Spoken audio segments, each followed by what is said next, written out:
जो हर जालिम से टकराएगी वो आंधी बनाऊंगा, जो हर जालिम से टकराएगी वो आंधी बनाऊंगा। नए अंग्रेज आए हैं, नया गांधी बनाऊंगा।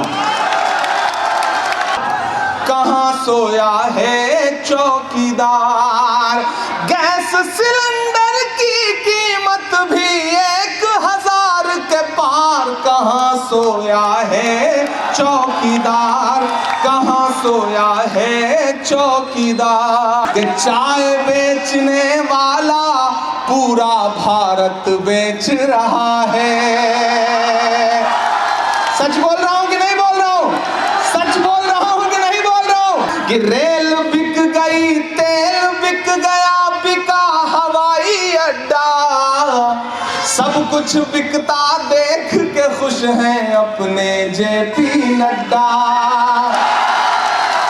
क्या जोरदार तालियां बजाते हैं इमरान भाई के लिए।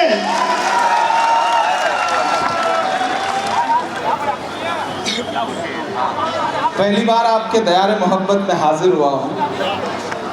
इधर दाईं तरफ जहाँ तक नज़र है वहाँ तक आवाम है। इधर बाईं तरफ भी जो हमारे नौजवान साथी, बुजुर्ग माएँ बहनें बैठी हैं, मैं उनका खैर मकदम करता हूँ, उनका इस्तकबाल करता हूँ। स्टेज के साथियों से गुजारिश है कि थोड़ी देर बैठ जाए आप सारे लोग। पहली बार आया हूँ और आपसे सियासी गुफ्तगू करने के लिए हाजिर हुआ। माइक का वॉल्यूम थोड़ा सा बेहतर कर दें।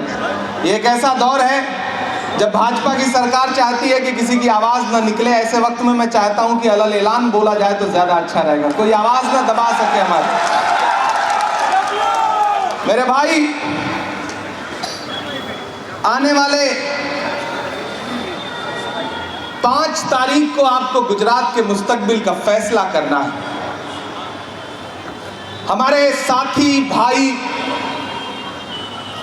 राजू पटेल साहब हमारे साथ चल करके यहाँ आए हुए महाराष्ट्र सरकार के पूर्व मंत्री और मौजूदा विधायक असलम शेख साहब, हमारे स्टेट चेयरमैन वजीर पठान साहब, माइनॉरिटी डिपार्टमेंट के तमाम जो नेशनल ऑफिस बेयरर हैं जो यहाँ पे काम कर रहे हैं, मैं उन सब का शुक्रिया अदा करते हुए मैं आपसे थोड़ी देर सियासी गुफ्तगू करना चाहता हूँ।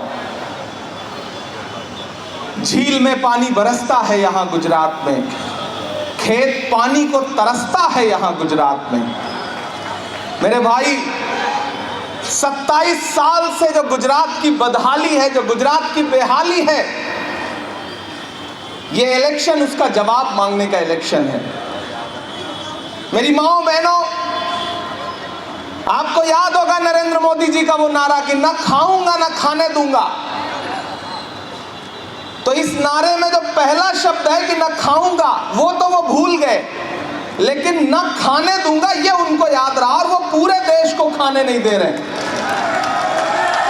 महंगाई का आलम ये करके रखा है कि आप ये सोचें कि रसोई में गैस सिलेंडर जो है वो सही से भरवा सके तो किसी आम आदमी की हिम्मत नहीं रह गई। अब 1100 रुपए के पार पहुंच गया गैस सिलेंडर, जो कांग्रेस की सरकार में 400 रुपए का बिका करता था। डीजल पेट्रोल 55 रुपए 58 रुपए लीटर बिकने वाला डीजल पेट्रोल कांग्रेस की सरकारों में आज 100 रुपए के पास पहुंच गया।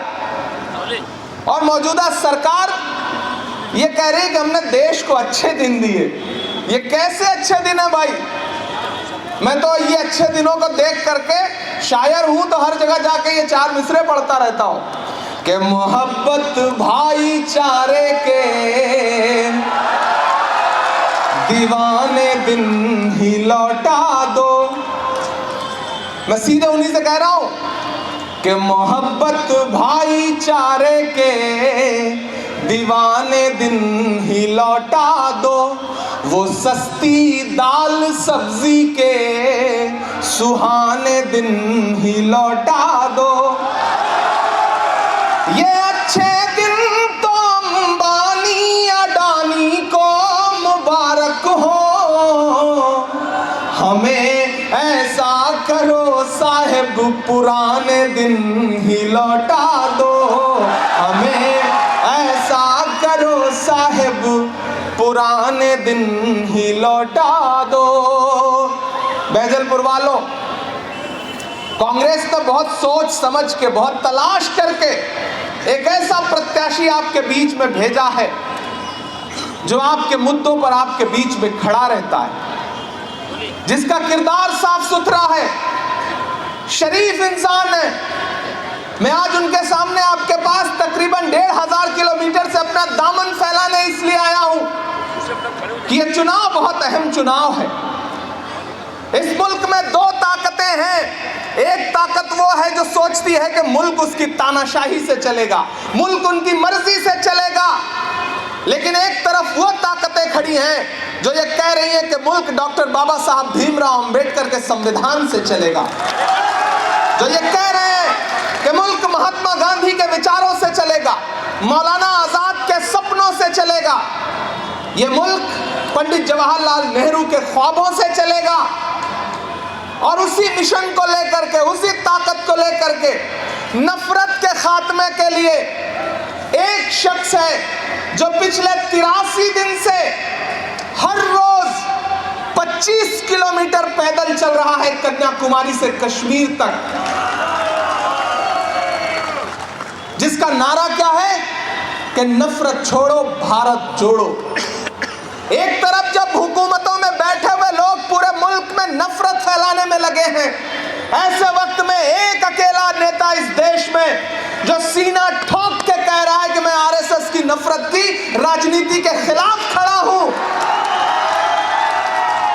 मैं देख के आया हूं उस यात्रा को, मैं शामिल रहा हूं उस यात्रा में, मैं चलता रहा हूं उस यात्रा में, मैं गांधी के गुजरात में खड़ा हूं। इसलिए भी ये बात कह रहा हूं कि मुझसे मीडिया के साथी कहते हैं इमरान साहब आप इस यात्रा के बारे में क्या सोचते हैं, तब मैं कहता हूं कि अगर मैं महात्मा गांधी के दौर में पैदा हुआ होता तो अंग्रेजों के खिलाफ उनके साथ भी पैदल चल रहा होता, लेकिन मैं अगर इस दौर के गांधी के साथ पैदा हुआ हूं, राहुल गांधी के साथ पैदा हुआ हूं, तो मैं उनके साथ भी अपने पैर के छालों की परवाह किए बगैर चल रहा हूं। जो हर जालिम से टकराएगी वो आंधी बनाऊंगा, जो हर जालिम से टकराएगी वो आंधी बनाऊंगा। नए अंग्रेज आए हैं, नया गांधी बनाऊंगा।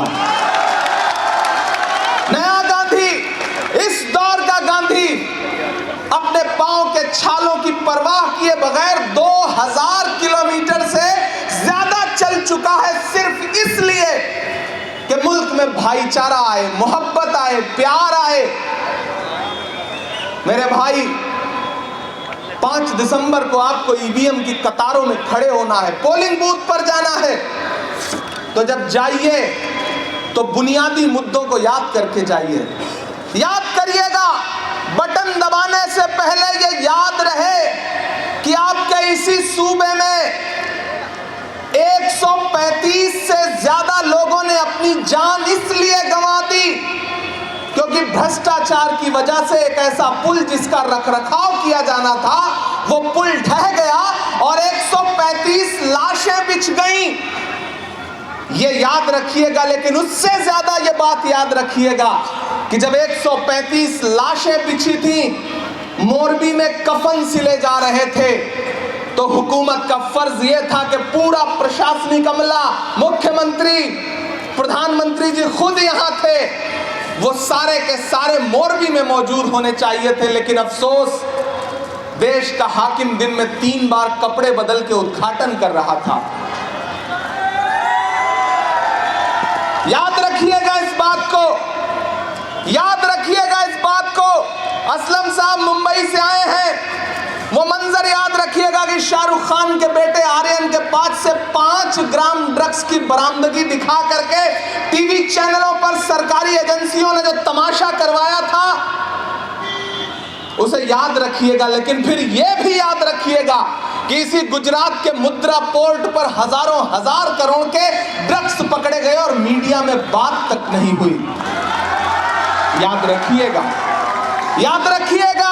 नौजवान साथियों, आप खास तौर से याद रखिएगा कि यह गुजरात है जहां 40 लाख रजिस्टर्ड बेरोजगार हैं, और आप जब नौकरी पाने की तलाश में पर्चा भरते हैं तो पर्चा देने से पहले पेपर लीक हो जाता है, लगातार पेपर लीक हो रहे हैं। याद रखिएगा, याद रखिएगा बटन दबाने से पहले कि ये गुजरात है, यहां शराबबंदी है, लेकिन इसी गुजरात में एक दिन में जहरीली शराब पीने से 70 से ज्यादा लोग अपनी जान गंवा देते हैं। और जब मैं और कांग्रेस के बाकी सांसद पार्लियामेंट में खड़े होकर के उस दौरान सरकार से कहते हैं कि जवाब दो इन 70 मौतों का गुनहगार कौन है, तो सरकार कहती है कि हम इस पर बात नहीं करेंगे। याद रखिएगा, जरूर याद रखिएगा, वो आपको भटकाने की कोशिश करेंगे।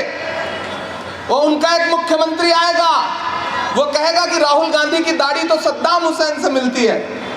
वो आपको भटकाने की कोशिश करेगा, लेकिन जब वो ये कहे तो पलट के आप उन्हीं से कह दीजिएगा कि भैया आप भी आईना देख लो, आपकी शक्ल भी मोदी जी के दोस्त नवाज शरीफ के जैसी लगती है। उन्हें कह दीजिएगा, मुद्दों पे डटे रहिएगा, पूछिएगा कि महंगाई कैसे बढ़ गई। आप तो कहते थे कि मैं चौकीदार हूं, मेरे हाथ में देश की तिजोरी सौंप दो, मैं खजाना नहीं लूटने दूंगा। लेकिन मेरी माओ बहनों, ये याद रखिएगा कि आज से 6 साल पहले एक दिन टीवी चैनलों पर वो नमूदार हुए और उन्होंने कहा कि भाइयों बहनों, आज से 500 और 1000 का नोट बंद। जानते हैं क्यों? क्योंकि आपने अपने पल्लू में छुपा करके, रसोई में आटे के डब्बे में छुपा करके जो थोड़े बहुत पैसे रखे थे ना घर वालों से, ताकि बच्चों की किसी मुसीबत में काम आए, उस पैसे को आपसे छीन के बैंक में जमा करवाना था, ताकि अपने उद्योगपतियों, दोस्तों का कर्जा माफ किया जा सके, आपको लूट करके अमीरों की तिजोरी भरी जा सके। याद रखिएगा, तब जाइएगा और वोट करिएगा। मैं तो अलग-अलग चारों तरफ सवाल करता हुआ फिर रहा हूं। डराने की कोशिशें की जाती हैं, आवाज दबाने की कोशिशें की जाती हैं। कहा गया है, सुना गया है, कोई न बोले, ज़बान दराजों को मशवरा है, कोई न बोले। अजीब लुकनत पसंद हाकिम से वास्ता है, जो चाहता है, जो सोचता है, कोई न बोले। लेकिन मैं बोल रहा हूं, क्योंकि मैं इसलिए जिंदा हूं कि मैं बोल रहा हूं। दुनिया किसी गूंगे की कहानी नहीं लिखती। याद रखिएगा कि जब प्रधानमंत्री जी लाल किले की प्राचीर पर खड़े होकर के महिला सम्मान, महिला सुरक्षा का भाषण दे रहे थे, तो उसी दिन, उसी के 2 घंटे बाद इसी गुजरात में भारत की एक बेटी बिल्किस बानो के बलात्कारी रिहा किए जा रहे थे। याद रखिएगा। अभी 7 दिसंबर से पार्लियामेंट का सेशन शुरू होगा। दुआ करिए मेरी आवाज में इतनी ताकत आए कि मेरे सामने प्रधानमंत्री जी बैठे हों और मैं पार्लियामेंट में खड़ा होकर उनसे सवाल करूं कि प्रधानमंत्री जी, मैं तो हिंदी साहित्य का विद्यार्थी रहा हूं, मैं तो संस्कृत का एक सूत्र वाक्य पढ़ा करता था कि यत्र नार्यस्तु पूज्यन्ते रमन्ते तत्र देवता। जहां नारियों की पूजा होती है वहां देवता निवास करते हैं।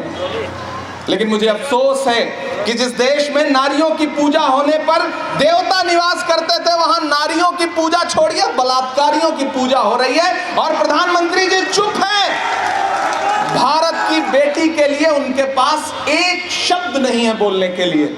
याद रखिएगा, मैं राजू भाई के लिए आपके पास दामन फैलाने के लिए इसलिए आया हूं, बहुत थोड़ा सा मौका था। इससे पहले एक सभा में था, आदरणीय मल्लिकार्जुन खड़गे जी साहब थे बेरामपुरा में, वहां मौजूद था, वहां से किसी तरह भाग करके यहां पहुंचा, क्योंकि एक मुश्किल वक्त है।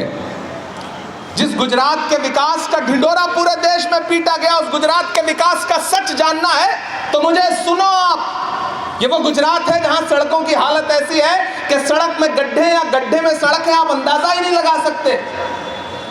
ये है गुजरात के विकास का सच। यहां हिलाने पे पुल टूट जाता है। यह है गुजरात के विकास का सच। मोदी जी ट्रेन को हरी झंडी दिखा के रवाना करते हैं, ट्रेन आगे बढ़ती है, भैंस से टकराती है, भैंस नहीं मरती, ट्रेन का इंजन टूट जाता है। यह है गुजरात के विकास का सच। यहाँ के मंत्री सड़क बनवाते हैं, उद्घाटन करते हैं, सड़क पर नारियल फोड़ते हैं, असलम भाई तो नारियल नहीं टूटता, सड़क टूट जाती है। यह है गुजरात के विकास का सच। मैं मीडिया के साथियों से भी कहूंगा और नौजवान साथियों, खास तौर से आपसे कहूंगा कि गुजरात में भारतीय जनता पार्टी सिर्फ टीवी चैनल पर चुनाव जीत रही है, जमीन पर कांग्रेस यहां सरकार बनाने जा रही है। मैं घूमा हूं पूरा गुजरात, सोमनाथ से लेकर के, कच्छ से लेकर के, अमरेली से लेकर के, सूरत से लेकर के, सिद्धपुर से लेकर वडगाम तक होते हुए पूरा अहमदाबाद मैं घूम करके पूरी जिम्मेदारी से कह रहा हूं कि यहां कांग्रेस पार्टी सरकार बनाने जा रही है। और मोदी जी इस बात को जानते थे, इसीलिए उन्होंने अपने दो दोस्त बुलाए। उन्हें पता था कि अकेले नहीं जीत पाऊंगा, इसलिए उन्होंने एक अपना दोस्त बुलाया दिल्ली से और एक बुलाया हैदराबाद से। वो जो दिल्ली वाले आए हैं वो आपसे कहेंगे कि झाड़ू लीजिए, सफाई करिए, जबकि सच्चाई है कि सारा कचरा वहीं भरा हुआ है। अरविंद केजरीवाल जी की जो पूरी राजनीति है उसकी शुरुआत कहां से हुई थी याद है? अन्ना आंदोलन से। और वो आंदोलन क्यों हुआ था, उसके पीछे का सच ये था कि वो आंदोलन नरेंद्र मोदी जी को दिल्ली की गद्दी पर बैठाने की साजिश थी। तो इसलिए उनके झांसे में मत आइएगा। दिल्ली में दंगा हुआ, अरविंद केजरीवाल एक लफ्ज नहीं बोले। मरकज पर सबसे पहली एफआईआर किसी ने कराई तो अरविंद केजरीवाल ने कराई। बिल्किस बानो के लिए बोलना हुआ तो उनके उप मुख्यमंत्री मनीष सिसोदिया ने कहा कि मैं बिल्किस पर क्यों बोलूंगा। इसलिए उनके झांसे में मत आइएगा। अरविंद केजरीवाल कहते हैं कि कांग्रेस यहां इतनी सीट जीत रही है, मैं लिख के दे रहा हूं, लाइए कागज, मैं भी लिख के दे रहा हूं कि आम आदमी पार्टी गुजरात में खाता नहीं खोलने जा रही है, खाता नहीं खोलने जा रही। और वो जो हैदराबाद वाले आए हैं, अपनी कयादत, अपनी कयादत, अपनी कयादत। राहत इंदौरी का एक शेर है कि लूट जागते रहिए कि आवाज लगाने वाला, समझ से काम लेना, कि जागते रहने की आवाज लगाने वाला लूटने वालों को होशियार भी कर सकता है। याद रखिएगा उनका मकसद क्या है। अभी बिहार में चुनाव हुआ, यहाँ यूपी और बिहार के बहुत सारे लोग होंगे। बिहार में एक बाई इलेक्शन हुआ गोपालगंज में, महागठबंधन का प्रत्याशी सिर्फ 1700 वोट से हारा और इन्होंने वहां जाके 12,000 वोट काटा। इसलिए बहकावे में मत आइएगा, क्योंकि बैजलपुरा वालों, जब जंगल में आग लगती है तो न तो वो बरगद बचते हैं जो हवा को आंधी में तब्दील करते हैं, और न वो बांस बचते हैं जिनकी आपसी रगड़ से चिंगारी पैदा होती है। ये लड़ाई सीधे भाजपा और कांग्रेस के बीच में है। ये लड़ाई सरकार बनाने की है। जमानतें जब्त होने जा रही हैं उन लोगों की। इसलिए आप एक भी वोट अगर आप और हैदराबादी दोस्त को देते हैं तो दरअसल आपका वोट उनको नहीं जाएगा, सीधे भारतीय जनता पार्टी को जाएगा। इसलिए एकजुट रहिए।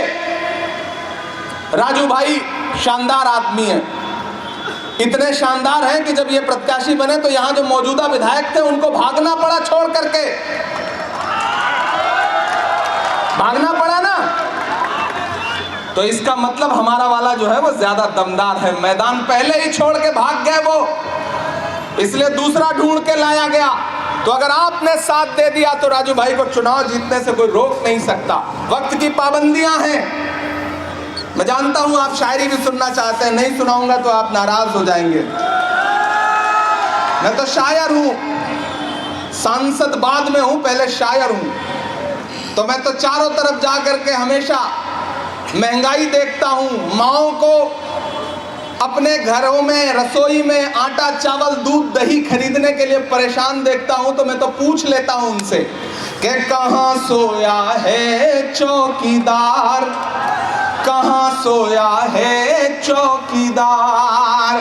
गैस सिलेंडर की कीमत भी 1000 के पार, कहां सोया है चौकीदार, कहां सोया है चौकीदार। कि चाय बेचने वाला,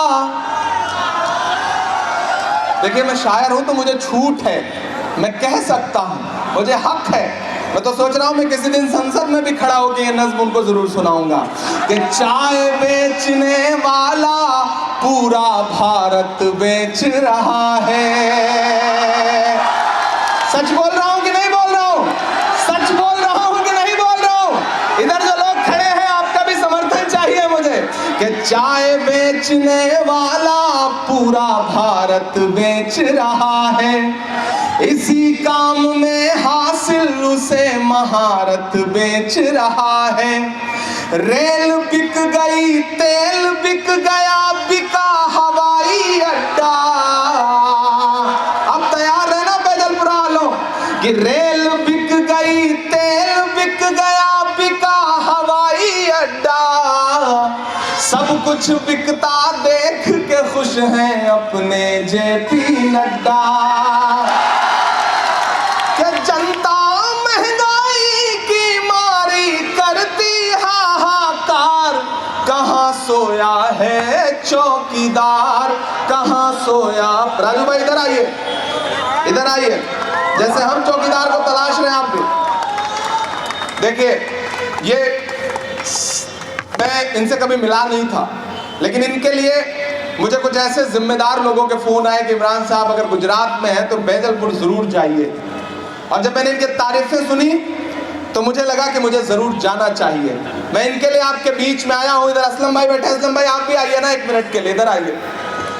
वक्त बिल्कुल 2 मिनट बचा है। मैं इस 2 मिनट में आपसे कहना चाहता हूं कि मेरे भाई, मेरे आने की लाज रखिएगा, मेरे आने का भरम रखिएगा, मेरे दामन को मायूस वापस मत करिएगा। अगर आपने इन्हें जिताया तो मैं वादा करता हूं कि आज मैं सिर्फ 20 मिनट 25 मिनट आपसे मिल सका, लेकिन जीत के जश्न में यही फिर से आऊंगा और जितनी देर आप चाहोगे आपको शायरी भी सुनाऊंगा, आपसे मुखातिब भी रहूंगा।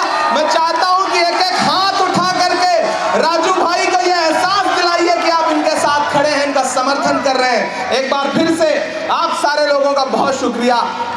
जल्द से जल्द फिर आपसे मुलाकात हो। इन्हीं दुआओं के साथ मेरे आने की लाज जरूर रखिएगा। बहुत शुक्रिया, बहुत मोहब्बत।